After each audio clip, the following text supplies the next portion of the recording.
매일 성경과 함께하는 오늘의 큐티 시간입니다.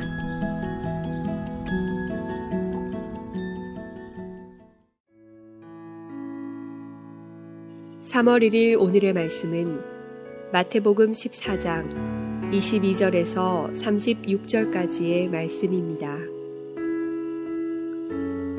예수께서 즉시 제자들을 재촉하사 자기가 무리를 보내는 동안에 배를 타고 앞서 건너편으로 가게 하시고 무리를 보내신 후에 기도하러 따로 산에 올라가시니라.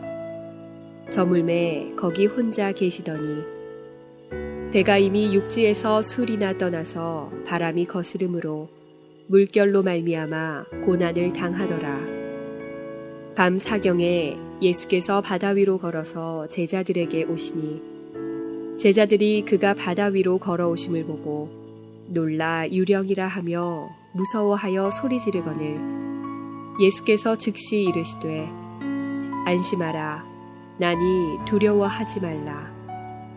베드로가 대답하여 이르되 주여 만일 주님이시거든 나를 명하사 물 위로 오라 하소서 하니 오라 하시니 베드로가 배에서 내려 물 위로 걸어서 예수께로 가되 바람을 보고 무서워 빠져가는지라.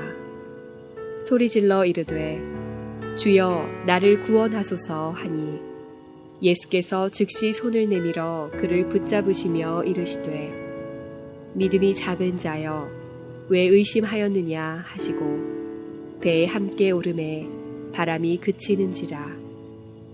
배에 있는 사람들이 예수께 절하며 이르되 진실로 하나님의 아들이로소이다 하더라. 그들이 건너가 게네사렛 땅에 이르니 그곳 사람들이 예수이신 줄을 알고 그 근방에 두루 통지하여 모든 병든 자를 예수께 데리고 와서 다만 예수의 옷자락에라도 손을 대게 하시기를 간구하니 손을 대는 자는 다 나음을 얻으니라.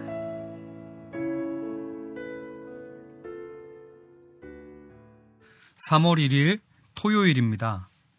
아무리 큰 물이라 해도 한 사람 빠짐없이 베푸시는 주님의 크신 긍휼이 있습니다. 새봄, 주님의 긍휼이 큐티 가족 여러분에게 힘이 되고 위로가 되기를 바랍니다. 예수님은 오병이어 기적 직후에 제자들을 재촉하여 바다 건너편으로 건너가게 하십니다. 또 무리들은 친히 되돌려 보내시고 자신은 기도하러 따로 산에 올라가셨습니다. 왜 예수님은 이리도 서둘러 제자들과 무리들을 흩으셨을까요? 요한복음 6장 15절을 보면 무리들이 예수를 억지로 붙들어 임금으로 삼고자 했다고 나옵니다. 아마 제자들도 이러한 분위기를 기회라 생각했을 것입니다. 여기서 조금만 더 세력이 붙고 조직이 갖추어지면 하나님 나라가 이루어진다고 생각했을지도 모르겠습니다. 그러나 주님은 하나님 나라에 대한 그릇된 기대를 경계하십니다. 제자들이 겨자씨처럼 시작되는 하나님 나라가 아니라 5,000명의 세력이 결집된 화려한 제국을 천국으로 오해할 수 있었기 때문입니다. 사랑하는 큐티 가족 여러분은 어떠한 하나님 나라를 기대하며 소망하고 계십니까? 우리가 어떤 하나님 나라를 기대하느냐가 어떤 예수님을 믿느냐를 결정해 주는 것 같습니다. 오병이어의 기적과 5,000명의 세력으로 결집된 하나님 나라를 기대하던 제자들은 밤 사경에 풍랑이 찾아오자 예수님을 오해합니다. 고난 없는 하나님 나라, 십자가 없는 영광을 기대하는 성도들은 환난이 오고 고난이 오면 우리를 위하러 다가오시는 주님을 보고도 유령으로 오해합니다. 오히려 우리를 위하시는 하나님의 은혜가 되려 놀라움과 두려움의 대상으로 변질되는 것입니다.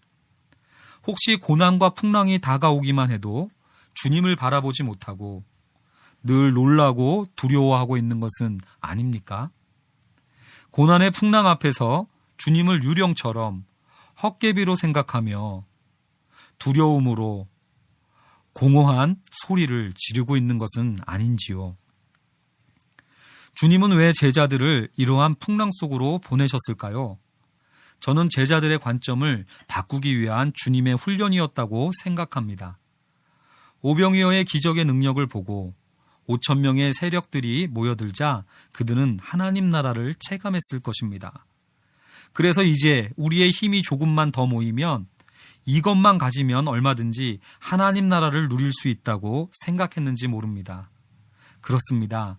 우리는 우리의 능력이 모아져야 안심할 수 있다 생각합니다. 그리고 우리의 세력이 결집되어야 두려워하지 않겠다고 생각합니다. 그러나 풍랑 속에서 제자들은 배우게 됩니다. 아무리 어부들이었어도, 아무리 힘을 합쳤어도 밤 사경이 되도록 풍랑을 뚫지 못하는 그들의 무력함을 말입니다. 우리가 안심할 수 있고 두려워하지 않을 수 있는 것은 기적 때문도 또 힘의 결집 때문도 아닙니다. 안심하라, 나니 두려워하지 말라 하시는 주님 때문입니다. 그러나 이 사실을 모르면 풍랑 앞에서 우리는 자기의 힘과 능력만 의지하다가 주님도 못 알아보는 어리석음을 범하게 되는 것입니다.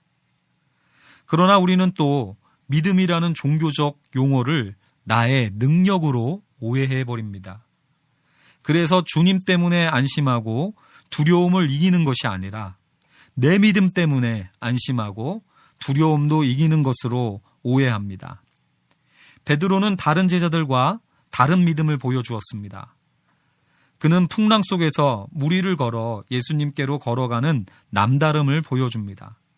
그러나 마태는 곧바로 베드로가 바람을 보고 무서워하여 바다에 빠지는 장면을 그려줍니다.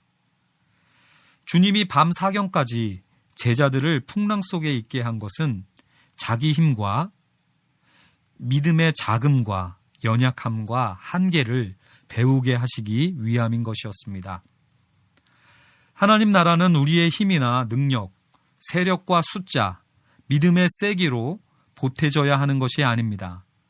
오히려 밤 사경에 우리의 무능함을 발견할 때 주님으로 인해 안심하며 두려움을 이기는 것을 배우게 됩니다. 오히려 우리의 믿음의 자금을 인정할 때 비로소 주여 나를 구원하소서 소리 지를 수 있습니다. 고난의 풍랑 속에서 여전히 자기의 힘과 의를 붙잡다가 예수님도 못 알아보고 두려움에 빠지지 않기를 원합니다. 기적의 능력이 나타나야만 5천 명이 있어야만 문제가 풀리는 것이 아닙니다. 주님으로 인해 안심하고 주님으로 인해 두려움도 이길 수 있습니다. 얼마나 세게 믿느냐가 아닌 누구를 믿느냐를 점검하는 하루가 되기를 바랍니다. 기도하시겠습니다. 사랑의 주님, 여전히 나의 힘과 능력을 의지하는 우리를 내버려 두지 아니하시고 말씀으로 풍랑으로 가르쳐 주심에 감사드립니다. 5천 명의 군중이 아닌 주님께 하나님 나라가 있음을 알아 어떠한 상황 속에서도 진실로 하나님의 아들이신 주님으로 인해 안심하고 두려움을 이기는 믿음의 성도 되게 하여 주시옵소서. 감사드리며 예수 그리스도의 이름으로 기도드립니다. 아멘.